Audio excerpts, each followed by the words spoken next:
Sigurti duhet ju pyes edhe lidhur me ngjarjen që ndodhi në Podujevë ku mbetën të vrarë 3 persona. Në çfarë faze janë hetimet dhe kemi ndonjë informacion tjetër lidhur me këtë ngjarje?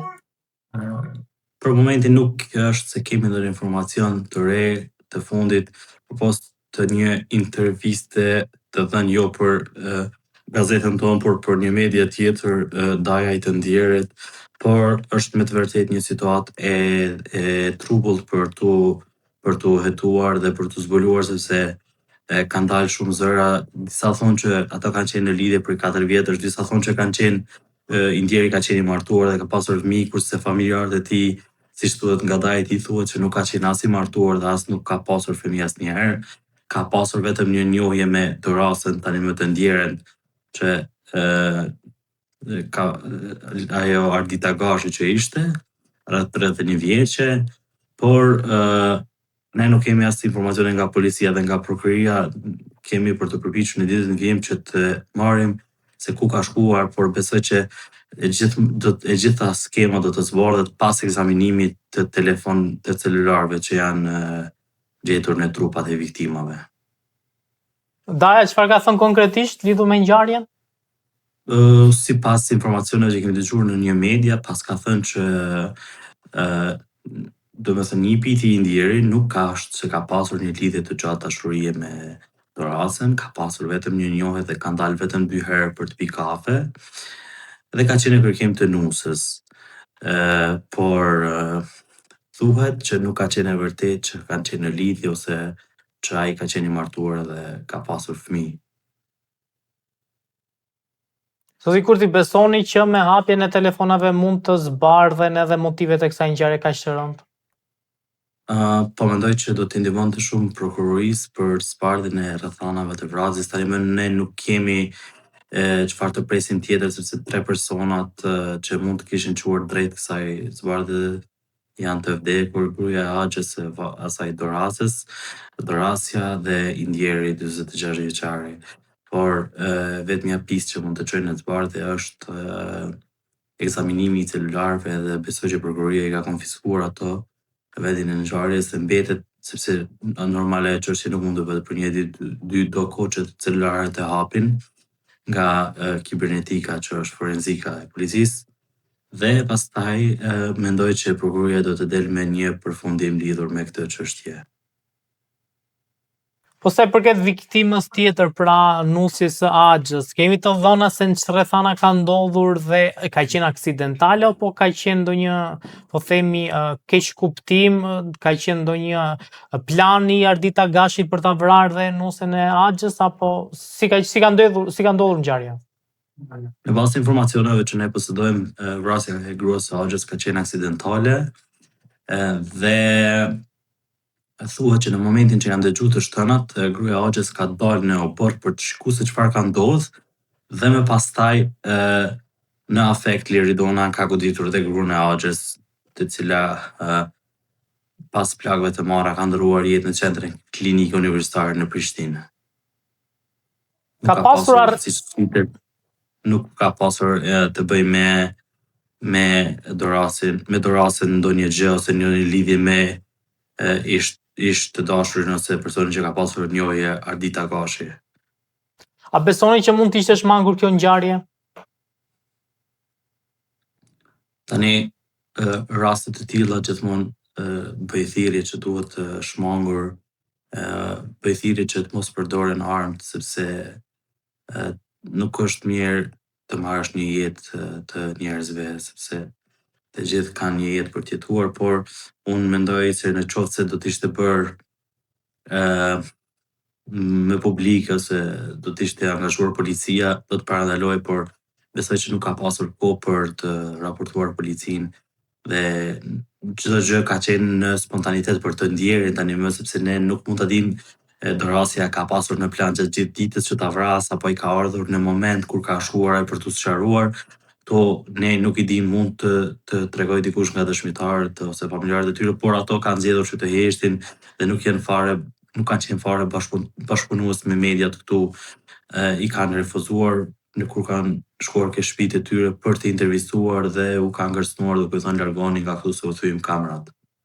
Po, si që theksuat dhe ju, sot ka qenë gjykimi i të akuzuarve për vrasjen e Liridona Ademajve.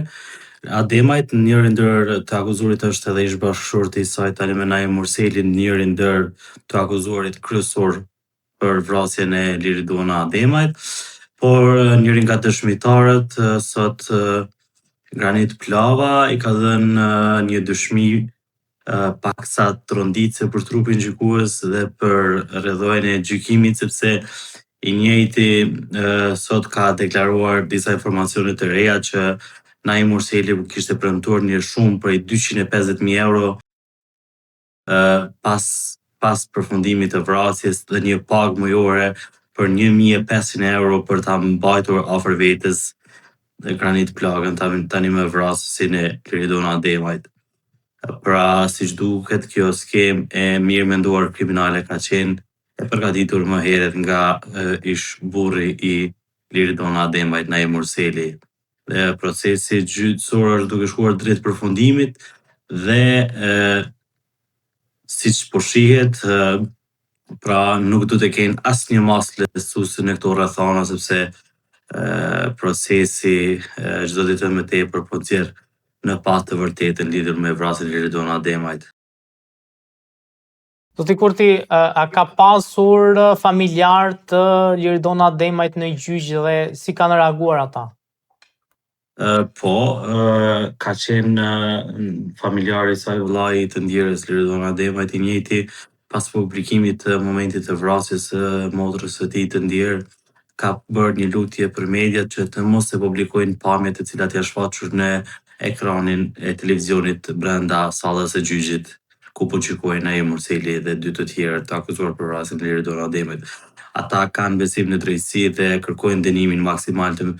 të merituar për vrasësit e motrës dhe familjarës së tyre. Zoti Kurti, a janë pamjet nga momenti i vrasjes apo thjesht po themi nga dinamika e ngjarjes? Në bazë të informacioneve që kam, thuhet që janë shfaqur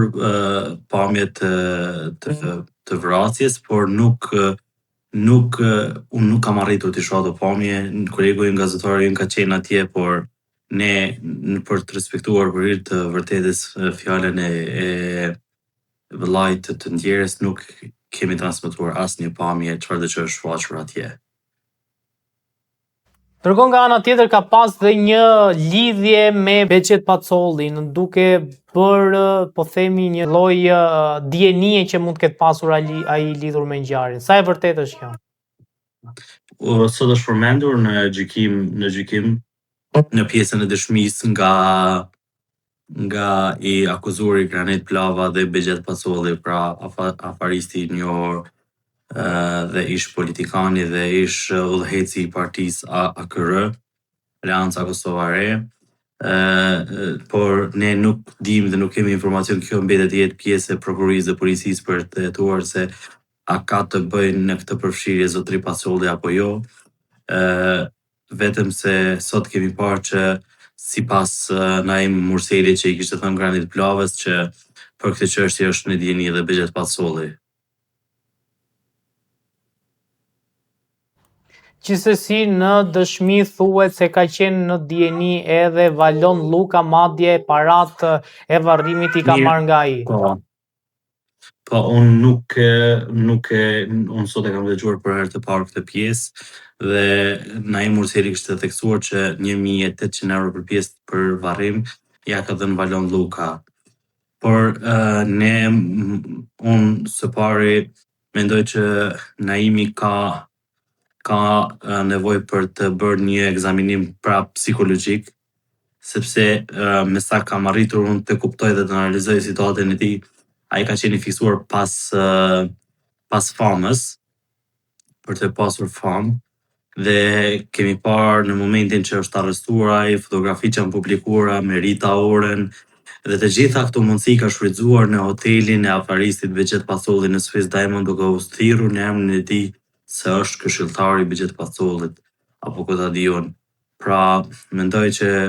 këto persona mund të kenë probleme të mëdha psiqike dhe mund të përfshin njerëz të bizneseve të ndryshme të Kosovës, duke u shkaktuar dëme të mëdha në të ardhmen Pra, besoj që prokuroria dhe gjykata do të i vlerësojnë rrethanat dhe do t'i analizojnë mirë emrat e përmendur nga i akuzuari Naim Murseli te Granit Plava. Sa besoni se mund të zgjasë gjyqi dhe çfarë detajsh mund dalin më vonë lidhur me këtë ngjarje kaq tragjike? Po tani me çdo gjë dihet, skena e organizuar nga ish-burri Liridon Ademajt për të përfituar nga sigurimi shëndetësor i ish-gruas së tij, dhe pritet që kanë qenë dhe shkaqe disa probleme ndërmjet çiftit. Gjithsesi, unë mendoj që procesi do të përfundojë më së shumti në fund të verës dhe të tre akuzuarit do të dënohen, por një gjë mund t'ua garantoj që Naim Murseli do të dënohet me burgim të përjetshëm.